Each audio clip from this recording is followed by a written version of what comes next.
I bought up earlier in July up through 60. That first where they were kind of flushed through, just continued to flag. I added back up through 60, moved the stop to break even at that point. It went $2 in my favor. Again, we talked about with Complex, where this is something where I do almost religiously, where once a trade is in my favor, it's close to break even as possible. I got out before earnings, and Intel, didn't do so hot. As you can see, it gapped down 10% plus overnight, and now it's a completely different trade.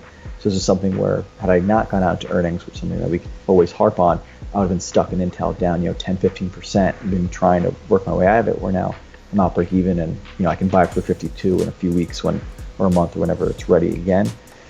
Can I comment on Intel? Not your trade, but Intel had maybe some of the worst earnings I've ever seen. So they've been hyping up how they're coming out with this new chip, and then they lost so much money last quarter that they were like, it doesn't make economically viable sense for us to produce this product for another 6 months. That's why AMD is raging so much. Intel is just like, all right, we're fucking done.